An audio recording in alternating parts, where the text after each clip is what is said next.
Je vais vous expliquer comment installer ce scénario avec le placement des objectifs, les décors, les composants et puis le déploiement des figurines. Je vous expliquerai ensuite la mécanique du scénario et comment gagner des points de victoire. Et on finira bien sûr par les trucs et astuces du scénario. Voilà, donc on débute le scénario par l'installation des 6 comptoirs. Donc comme vous pouvez le voir sur le schéma, donc il y en a un à 5 pouces du bord de table comme ça, ici, en plein milieu, donc ici à 12 pouces, voilà. De la même façon, de l'autre côté, pareil, à 5 pouces du bord de table. On vérifie bien que c'est au milieu 12 pouces, voilà.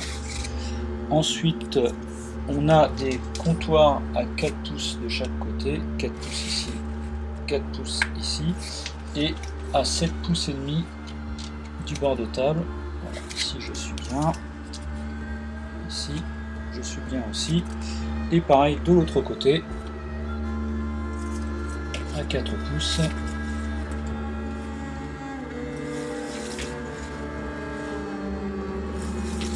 On vérifie bien que nous sommes à 7 pouces et demi.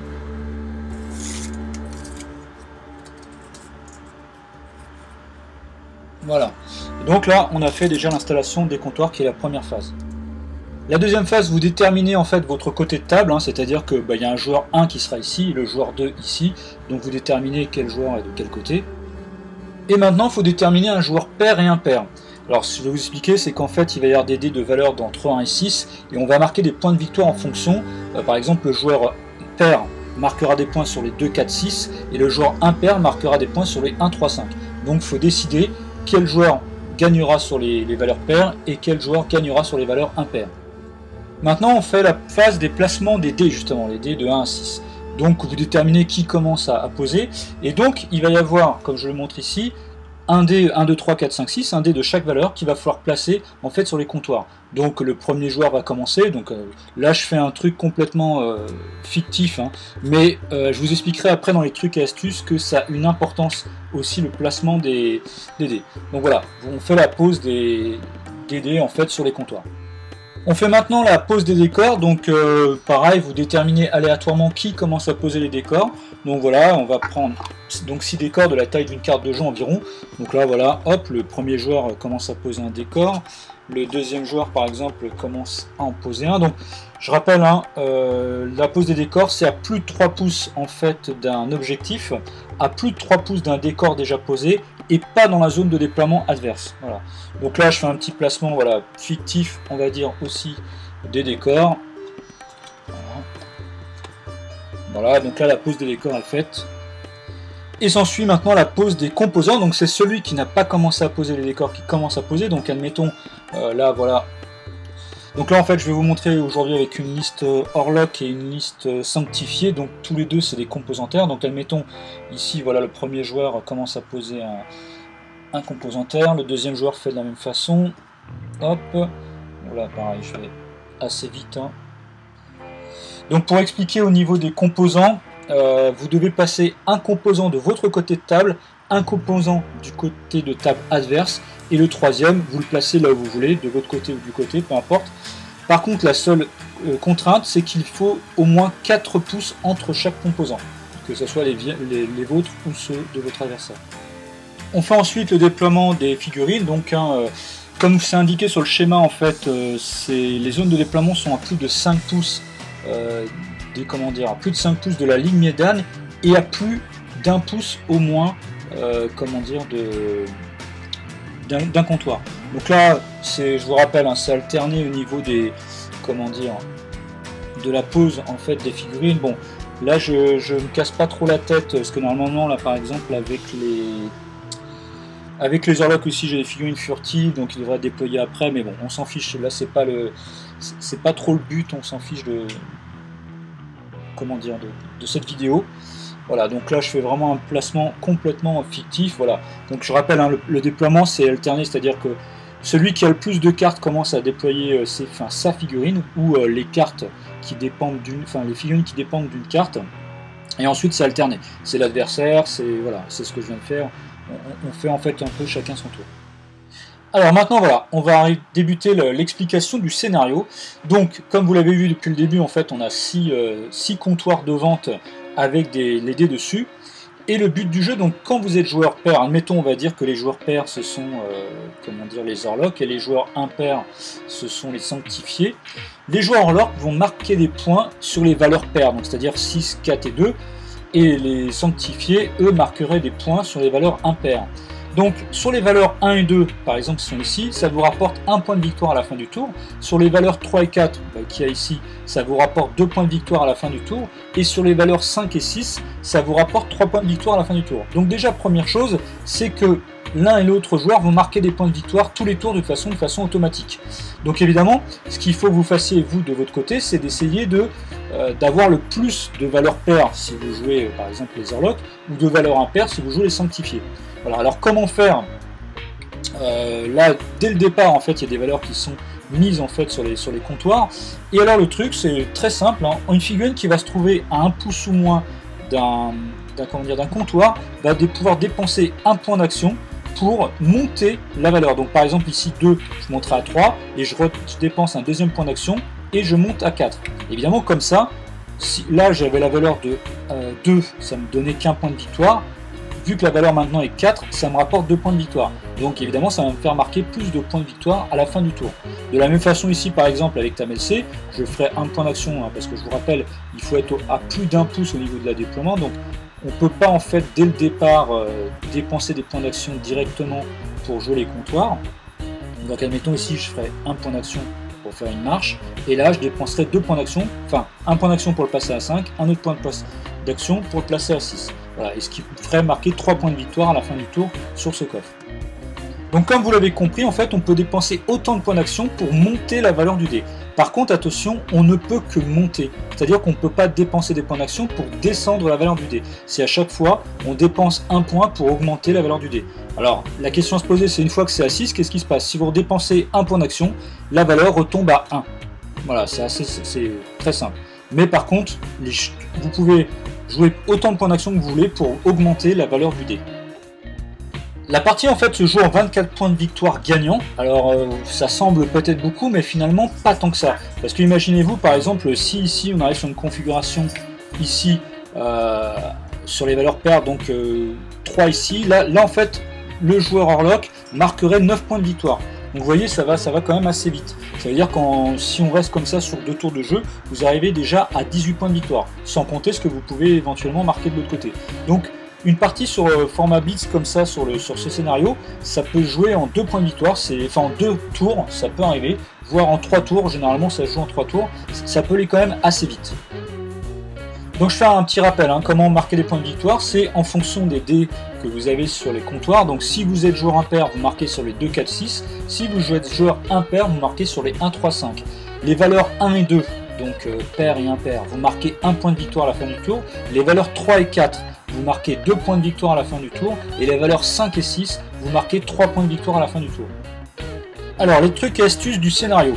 On va déjà commencer en fait par le placement des dés au départ. Donc avant, bien sûr, que ça se fait juste après qu'on ait placé en fait les comptoirs, hein, c'est la deuxième phase de jeu, c'est-à-dire on place d'abord les comptoirs et ensuite on place les dés, donc avant que les décors se fassent, avant qu'on place les composants, avant le déploiement des figurines. Donc je vous rappelle, il y a les valeurs il y a un dé qui va de 1, 2, 3, 4, 5, 6, hein, il y a un dé de chaque, et il faut les placer, donc il faut un petit peu anticiper là-dessus, et je dirais là il y a un peu deux façons de faire. Soit vous allez vouloir entre guillemets un petit peu sauvegarder votre façon de jouer, ou bien d'emblée essayer un peu de contrer la faire une marche, une course, dépenser un point d'action pour le placer à 1, mais bon, vous de votre côté, ça veut dire que si la figurine se risque à faire ça, vous allez pouvoir l'attaquer et de toute façon repasser le dé ici à une valeur paire. Donc ça peut être une idée en fait de placer le premier dé ici 6 de votre côté, voilà, pour marquer des points de victoire dès le début du premier tour, au moins marquer 3 points là-dessus. De façon inverse, vous pouvez aussi embêter un petit peu l'adversaire et prendre le dé 5, c'est-à-dire sa valeur à lui, qui lui donne 3 points de victoire. Et comme ça, vous pouvez après, vous faites un PA, et que là, vous le passez à 6. D'une part, vous marquez votre adversaire, rien ne n'empêche de prendre le D6 et de faire de la même façon ici. Donc voilà, vous voyez un petit peu de stratégie, hein. Soit vous voulez comment dire, optimiser, c'est-à-dire mettre toutes les valeurs paires de votre côté, donc par exemple 6, 4, 2, voilà, ou bien faire plutôt prendre les valeurs impaires de votre côté et pour les passer en paire lorsque vous jouerez. Vous voyez, si par exemple ici on est en 3, je vais mettre le 5 ici et le 1 ici, donc ça veut dire, admettons qu'il y aurait 2, 4, 6. Voilà, donc là vous arrivez ici, vous marquez avec un point d'action, vous le placez à 6. Ici, par exemple, vous avez une figurine, ben voilà, vous allez pouvoir le placer à 2. Et puis ici, vous avez une figurine, clac, vous le placez à 4. Admettons, là je parle vraiment qu'avec des figurines de PA, parce que si vous avez des figurines 3 PA et 4 PA, bien sûr, vous pouvez, enfin 3 PA et 2 PA, vous pouvez un petit peu augmenter. Vous voyez, ici c'est pareil, on pourrait arriver à 6. La deuxième astuce dans ce scénario, eh bien, vous voyez bien, les comptoirs sont comme ça, c'est, je dirais, le placement des décors. Le placement des décors pour gêner votre adversaire. Donc je le rappelle, c'est au moins à plus de 3 pouces en fait d'un d'un objectif et pas dans la zone de déploiement adverse. Ce qui fait que c'est quand même très difficile de gêner l'adversaire par rapport aux comptoirs qui sont proches de sa zone. Mais par contre, pour les décors qui sont de votre côté, bah, vous pouvez très bien mettre par exemple un décor comme ça. Vous voyez, là ça va un petit peu le gêner, le freiner en fait pour venir accéder à ce décor là. Voilà. Tout comme par exemple vous allez ici, c'est vrai que sa zone de passage va être qu'ici ou ici, ou alors vous pouvez faire comme ça, vous arrangez en fait pour qu'une figurine ne puisse pas placer ici, donc moins d'1 pouce. Voilà, ça va un petit peu le gêner ici. Pour arriver, il va pouvoir arriver par là. Vous, ça vous donne aussi au niveau de votre déploiement, de plutôt concentrer vos figurines par ici. De toute façon, il pourra venir qu'ici. Un petit peu le placement des décors qui va permettre de gêner un petit peu l'adversaire. Le deuxième point à savoir, ce qui est important, c'est le placement qu'il y a entre les comptoirs. Vous voyez par exemple, entre ce comptoir du centre et celui-ci, il y a environ 7 pouces. Pareil ici, 7 pouces. Entre ce comptoir-là et celui-ci, il y a quasiment 12 pouces. Donc vous voyez, ça va avoir une influence dans le jeu. Parce que si vous mettez votre figurine ici, par exemple, admettons que cette figurine se déplace en 4, 6, 10. Vous mettez ici, vous ne voulez pas trop avancer dans le premier tour, et vous vous dites finalement, le tour d'après, admettons que ce soit une figurine qui ait 3 points d'action, vous vous dites, je vais faire une course jusqu'ici, et je vais essayer de changer le dé après de ce côté-là. Vous faites une course à 10, mais là vous voyez que vous êtes trop court. Alors que si par exemple vous vous placez ici dès le premier tour, avec une course à 10, vous êtes à moins d'1 pouce du comptoir et vous pourrez le jouer. Donc vous voyez, c'est important de connaître les distances qu'il y a entre les comptoirs. Tout comme par exemple entre deux comptoirs comme ça ici, par contre il y a 13 pouces et demi. Donc pareil sur des figurines qui ont 12 pouces de mouvement, comme par exemple les corbeaux. Admettons que cette figurine, si elle avait 3 PA et qu'elle se déplace en 12 pouces, que c'est le cas aussi par exemple des Calimans, elle peut très bien faire ici une course jusqu'à 12 pouces en arrivant ici, et avec son dernier PA, changer aussi la valeur du comptoir. Donc voilà, une petite importance sur connaître la distance qui sépare chaque comptoir. Comme ici, c'est pareil, il y a 12 pouces en fait entre ce comptoir là et celui-ci. Alors l'un des principes fondamentaux de ce scénario, c'est il faut vraiment essayer d'anticiper d'un tour sur l'autre, ce qui n'est pas forcément toujours évident. Mais vous voyez, si admettons vous avez une figurine qui est 4 PA ici, je sais pas, je donne vraiment une configuration un peu ce qui pourrait arriver en fait au fur et à mesure des tours. Vous voyez, on peut très bien imaginer, voilà, je fais vraiment un peu n'importe quoi, mais c'est pour vous montrer un petit peu ce qui peut se passer au cours d'une partie. Comme je vous dis, c'est d'anticiper d'un tour sur l'autre. Vous voyez, on arrive comme ça, admettons à la fin du tour 1 sur une configuration comme celle-ci. Vous voyez, avec une figurine qui a 3 ou 4 PA, ça veut dire que le tour suivant, vous allez pouvoir jouer par exemple ce comptoir. Ici, en faisant une course comme ça, le tour d'après, vous pourrez changer ici, même voire à 4, ce comptoir-là. Donc il faut vraiment essayer d'anticiper d'un tour sur l'autre. Comme j'expliquais, lorsque vous avancez au premier tour, généralement on fait attention, on n'avance pas trop, mais là peut-être que c'est intéressant de se placer un petit peu en avant pour éventuellement jouer le comptoir d'après. Une autre petite astuce, des fois aussi pour se rapprocher plus près d'un comptoir adverse, je prends le cas ici. Vous voyez, en fait, admettons que cette figurine se déplace en 4, 6, 10, avec une marche, elle serait beaucoup trop loin, en fait du comptoir. Vous voyez, une marche, en fait, elle arriverait ici, et là, elle ne peut pas jouer le comptoir. Par contre, rien ne vous empêche, sans doute, de charger la figurine. Voilà, par contre, là, je peux la charger en un seul PA, et après de jouer le comptoir.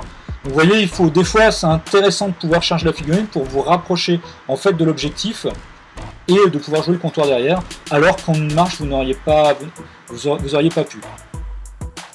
Évidemment, tout comme toujours, vos figurines 3 et 4 PA eh bien, peuvent aller loin entre guillemets en termes de distance. Vous voyez, je reprends le cas ici de TamLC qui a 4 points d'action. Vous voyez ici, j'ai fait exprès, j'ai placé un coffre à 5, donc les Orlops ne marqueraient pas de points sur ce comptoir-là à la fin du tour. Bah, lui ici, en une course, hein, il peut aller jusqu'à 12 pouces de mouvement, clac, et il passe à 6. Voilà, il lui reste toujours un point d'action, par exemple pour faire un tir ou quelque chose. Donc n'hésitez pas à utiliser vos figurines 3 et 4 PA pour faire des longs déplacements et de pouvoir un petit peu contrecarrer la tactique de votre adversaire. Vous voyez, par exemple, si on était aussi comme ça, voilà, je place ici le coffre du côté adverse à 5. Pareil, TamLC peut très bien faire une course ici jusqu'à voilà, jusqu'au comptoir et dépenser un PA ici encore pour placer le comptoir à 6. Dernière astuce, en fait, c'est vraiment, il faut faire attention à ce que l'adversaire ne marque pas 3 points de victoire sur les comptoirs. Je prends le cas ici, vous voyez ici, donc les Orlops vont marquer 3 points ici, 3 points là. Bah évidemment, ici, vous avez tout intérêt à arriver avec votre figurine, à dépenser un point d'action pour faire arriver ici le chiffre à 1. Et ici, avec une autre figurine, pareil, de le faire chuter à 1. Voilà, donc comme ça, ici, votre adversaire, au lieu de marquer 6 points de victoire, il marque 0, et vous, vous marquez 2 points de victoire. Un point ici, un point là. De la même façon, quand il y a un coffre ici à 5, si vous avez le joueur pair, un coffre à 5, ben, passez-le à 6. Voilà, alors même si votre adversaire reprend la main derrière et le repasse à 1, ben, il marquera qu'un point au lieu de marquer 3 points. Donc voilà un petit peu, c'est vraiment empêcher en fait que l'adversaire marque 3 points de victoire, et si vous dans le même temps vous pouvez faire en sorte de marquer 3 points de victoire sur un comptoir, évidemment ne bougez pas. Voilà, j'espère que cette vidéo vous aura plu. N'oubliez pas, l'important Alchemy, c'est le scénario. Et bien sûr, si vous faites des double 6, ça va aussi aider. Donc n'oubliez pas, en cas de double 6, vous levez les 2 points comme ça et vous criez Alchemy!